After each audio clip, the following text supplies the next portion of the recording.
one of our principals that owns the company designed the circuit board and the electronics within the splash valve.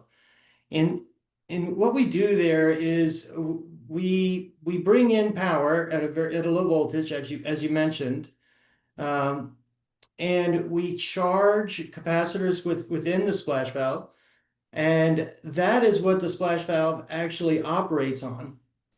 And because the splash valve only rotates 90 degrees before it has to rotate to the other 90 degrees, it has to stop at each end. And during that time, we can recharge those, right? So while we may be using more power internally, the input power from the feed supply from the facility, it never actually sees that full demand because we spread the demand over time. Mm-hmm. So that's how we were able to get as much torque and power that we needed without having to oversize the cable and without having to have really large power supplies, in the pump room or the equipment room that controls the splash valve. Is there any limit to the amount of these that can be used at any one time? Um, Not really. As I mentioned earlier, it's controlled via DMX, and so you have a fixed number of control channels that you can have on DMX, but you can always add more channels, right? And so each splash valve occupies one of those words, one of those what they call in the theater industry a channel or a dimmer. And so a value of 0, the valve is at full bypass, and a value of 255, it's at full effect, and of course, anywhere in between.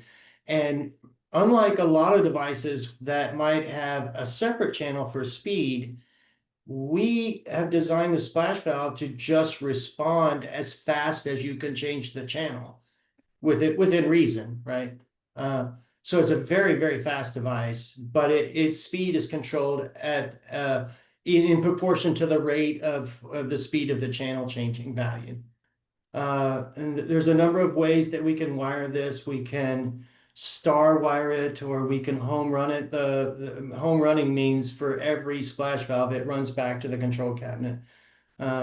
We have other methods where we can have 1 or 2 cables on there. So if you wanted to do a daisy chain, you could. We do have in the future, we're working on it now, where we'll have both an input line and an output line in the same cable. Okay. But essentially, you're right. They sit in the pool and they sit just below the nozzle. And that makes it great for fountains that have been around for years that are, static fountains. You can simply remove the nozzle, put the splash valve where the nozzle was, and then put the nozzle back on the splash valve, and then use the existing conduits that were running your lighting, put the splash valve in along with the lighting wires. And now you can create a dynamic show fountain out of what would have been a static fountain. So it's Okay. really great for the retrofit market.